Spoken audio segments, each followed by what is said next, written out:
Araba İşleri'nden herkese merhaba. Uzun bir zamandır video çekemiyorduk. Çünkü Lada Niva şu anda küçük bir problemden dolayı kullanım dışı. Olması gereken yerde. Olması gereken yerde Bülent abinin kollarında. Onunla alakalı bir video hazırlıyorum zaten. Lada Niva'nın motorundan bir ses gelmeye başlamıştı. Sonra yolda kaldık. Meğer yağ pompası bozulmuş. Motor yağsız kalmış. gibi. Şimdi yanımda çok sevdiğim abim Çağatay abi var. Evet, merhaba. Çağatay abinin, evet sağ ol abi, ben de seni çok seviyorum.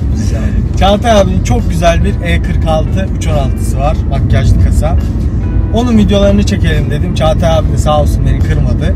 Kahve içecektik biz bugün normalde ama onu yakalamışken videoyu da çekelim dedim. Evet Çağatay abi, öncelikle arabayı ne zamandır kullanıyorsun? Seviyor musun bizi? Onlardan bahsedelim. Vallahi Murat'ım, yaklaşık 4 senedir, 5 senedir hatta araç benim elimde. Yani ilk sahibinden aldım. İkinci sahibi benim. Kendisi de bu aracı satmak istememişti. Onun da nedeni sadece bunun yeni kasasını almak için sattı. Hatta dedi arada dedi numaranı ver de dedi. Tekrardan dedi hani İstanbul'a geldiğimde dedi aracı görmek isterim dedi filan. Araç 2004 model. Evet abi. 1600 motor. Yaklaşık 116 beygir gibi bir gücü var. Araç performans için çok iyi. Bazı yokuş yukarı çıktığında motor küçük geliyor, kasası ağır geliyor aracın. Doğru. Bundan dolayı zorlanıyor. Yani 3. viteste falan anca 80'le falan yukarı doğru rampada. Yani bayağı bir performansı düşüyor. Ben de geçen 320'lere bakıyorum. Gayet 185 beygir olaraktan hiç yanımdan zorlanmadan gidiyorlar. Zaten bu kasanın hani E46'ların hani 3.16'sından çok sanki 3.18'i hatta 3.20'si makbuldür diye hatta hep konuşulur. Evet, 3.30'u da var bunların. 3.30'u tabii ki 3.30'u en sevilen. Evet, en sevilen. Yani babanın bir petrol ofisi yok ise zannetmiyorum 3.30'u sürmenin birazcık. Evet. Çok yani, keyifli ama çok keyifli ama evet, cebi sarsar. Çünkü 3.30'la 3.16'nın kasa zaten modelleri aynı. 2000'den sonra 2005'e kadar değişmeyen kasalar bunlar. Evet. Bir tek 2002'de bir makyaj görmüş. Seninki de makyajlı kasa. Aynen. Angel Eyes diye geçiyor bunlar. Daha yakışıklı, daha karizmatik. Aynen. Daha agresif. Bazıları dedi evet bebek yüz diye geçiyor. Aynen bebek yüz. Bak. Bebek yüzlü şeytan. Aynen. Araba bir de uzun yolda mesela yakıtı çok gerçekten. Mesela 110 kilometre saat. LPG yok zaten. LPG yok. Hiç de LPG takılmamış. Hiç LPG takılmadı.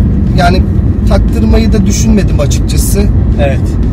Bir söz vardır eskilerden, bilir misin bilmiyorum ama diyor ki aslan besliyorsan yemini düşünmeyeceksin. Evet, yani bu araçlar benim gözümde LPG'yi hak etmeyen araçlar. O zaman binme yani BMW'ye, çünkü bu araca LPG takılır ise benim düşüncem, hani diyorlar sıralı LPG var filan, hiç hissettirmiyor filan diye. Bizim bir arkadaşımızın 1.16 BMW'si vardı. Sıralı LPG taktırdı. Taktırdığına pişman oldu. Çünkü dedi ki araç gitmiyor dedi artık. Yani bastığımda gitmiyor dedi. Bir benzinle gazın arasındaki fark. Bir de mesela 3000 motor olur BMW'den. Evet, bunu gaz kaldırabilir yani. Birazcık o motorun gücünün vermiş olduğu ama ben zannetmiyorum ki 3.16'nın yani 1.6 motorun. Motoru asla vermez. Zaten herkes de öyle diyor. Bir de daha fazla problem çıkardığını söylüyorlar genelde. Hani ben de mesela kompaktım var benim de E46 kompakt. Evet. Ben de taktırmamıştım. İşte taktırmak istememiştim.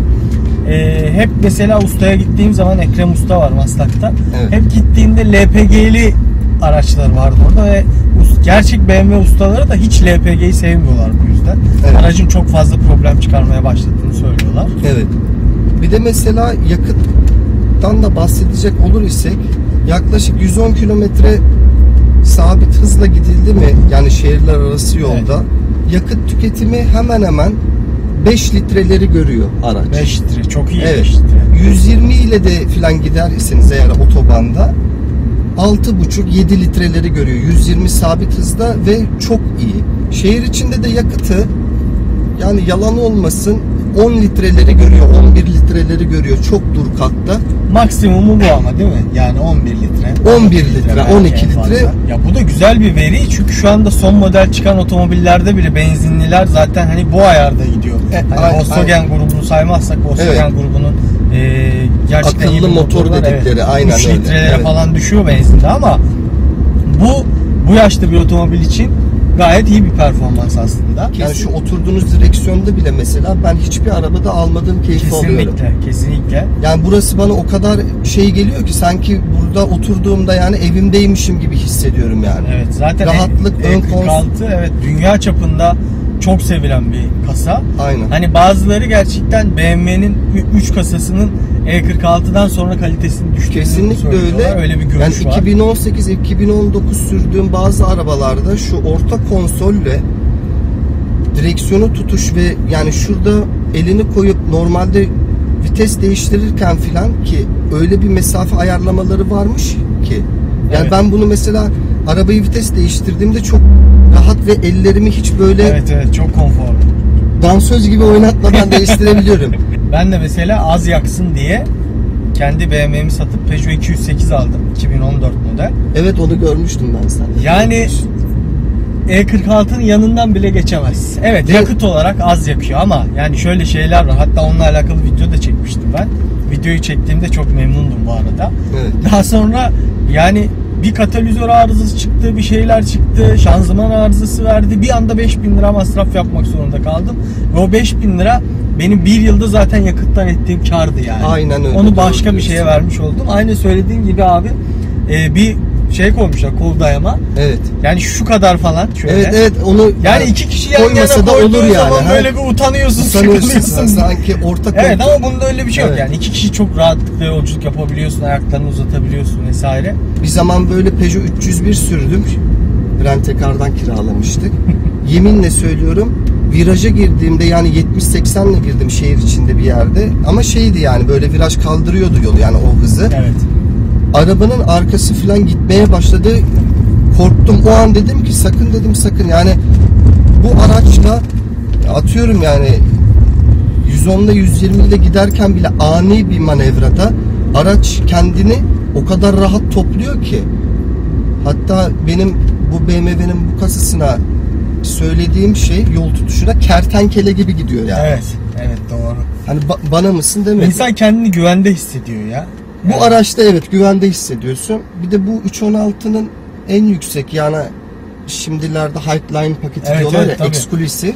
Ya zaten mesela yine bile bunun bir parçası herhalde siyah tavan. Siyah tavan aynen öyle. Siyah İşte deri koltuklar diyor. Bunların normalde bej olanları da var. Aynen. Siyah tabii çok daha asil. Evet sunroof'u var söyleyeceğimize. Arkada perdeliği var kendinden yine fabrika çıkışlı. Daha sonra hız sabitleyici var. Aynen öyle. Şey var, far sensörü, yağmur sensörü falan tabii, var. Tabii var. Fark etme sensörü de mevcut. Evet. Far yıkamaları var. Yalnız ben bu far yıkamalarını bir ara değiştirmiştim. Çalışmıyor idi. Yaklaşık şu kadar bir parçanın 2 tanesini geçen sene 400 lira verdim. Güzel para vermişsindir. Yani bir de mesela farlarında bir sıkıntı meydana gelmişti. Artık eskidiği için yani xenon far zaten diye geçiyor.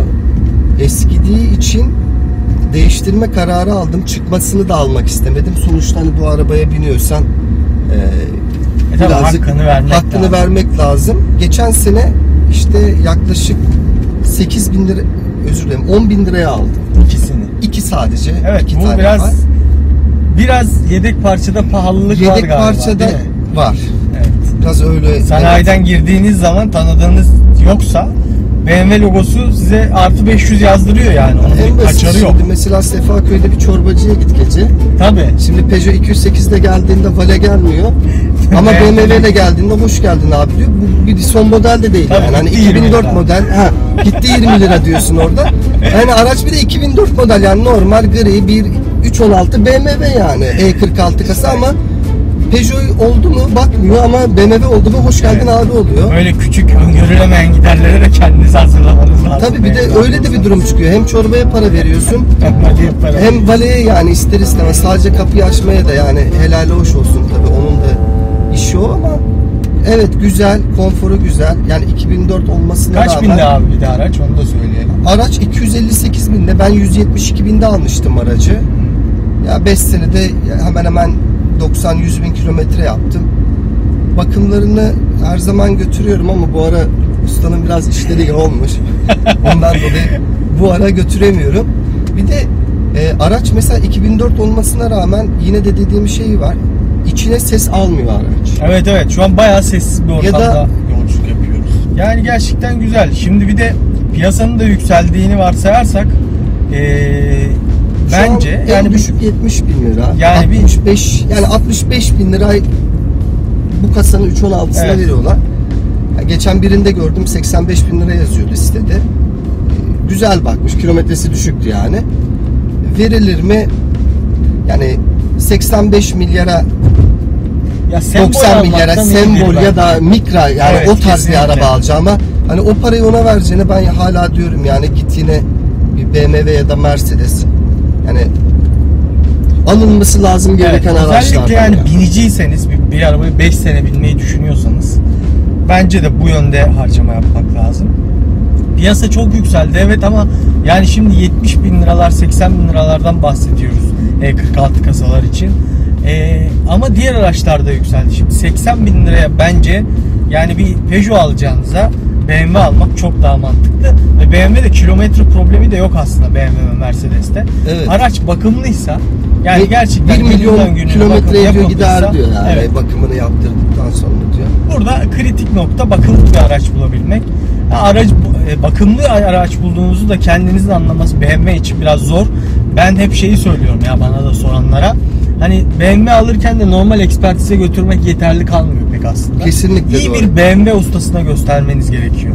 Çünkü normal ekspertizin size vereceği bilgiler BMW için yeterli değil aslında. Yani kaportasının şurası boyalı, burası boyalı, işte şu değişmiş, bu değişmiş. Evet, bunlar önemli ama ikinci el bir BMW alırken, hele de 15 yaşında bir BMW alırken bu bilgiler size ileride yetersiz kalabiliyor. Farklı problemlerle karşılaşabiliyorsunuz. O yüzden BMW bulmadan önce iyi bir usta bulmanız lazım. Almak isteyen olur ise gerçekten alınacak bir araba. Evet. Yani kazasız belasız bizimle nasip etsin. İnşallah Alan kişi de. sana da aynı şekilde. Isıtmalı koltuk falan da var. Isıtmalı koltuk var. Aynen öyle. Bir de şöyle de BSC diye geçiyor. ASR'ydi galiba. Her modelde adı değiştiği için. aynen. Bir de şey var. Normalde de şu elektrik olarak bel desteği de yapabiliyorsun. O da var. Senin tarafında da olması lazım diyeceğim de yok herhalde o tarafta. Yok abi, sadece nasıl? bu tarafta var. Arkalarda da şey var galiba. Arkalarda airbag var. Evet. Yani kapı içlerinde var. Evet. Şurada airbag yazan. Direklerde de var galiba. Direklerde var. Bir de şu yan taraflarda olması lazımdı ama onu ben söktürdüm, hani boşuna dedim şey yapmayayım. Boşuna patlamasın. Boşuna patlamasın şimdi. Biliyorsun yani patlaması 1000, deri içine koyması 2000 lira. Ondan dolayı hız yapmaya ve kaza yapmaya hiç gerek yok. Evet. BMW'niz olunca zaten mecburen dikkat ediyorsunuz sevdiğiniz için. Bir zahmet öyle oluyor. Evet, sevdiğiniz ve cebinizi düşündüğünüz için. O zaman bu videoluk bu kadar. Bir dahaki videoda inşallah Çağatay abi kandırırsak jipini çekeceğiz. Aynen, inşallah Allah nasip ederse. Bizi izlemeye devam edin. Kanalımıza abone olun. Yorum yapın. Beğenmediyseniz beğenmedim butonuna basın. Beğendiyseniz beğendim butonuna basın. Ya bu etkileşimler YouTube için çok önemli. Bizimle paylaşmanızla ya da çekmemizi istediğiniz araçlar olursa lütfen onları da yorum olarak evet, araçta sıkıntı yok. Hemen hemen bütün araçları bulabiliriz. Çağatay abi bayağı lüks araçlar bulacak bana. Yani söz verdi. Esen abi de söz vermişti biliyorsunuz videolardan birinde. Esen abiyle de görüşmelerimiz devam ediyor. Çağatay abiden de bir söz aldık. İnşallah güzel birkaç lüks araç çekeceğiz önümüzdeki videolarda. Şimdilik bu kadar. Bizi takip etmeye devam edin. Çağatay abi de takip edin. Çok teşekkür ederiz.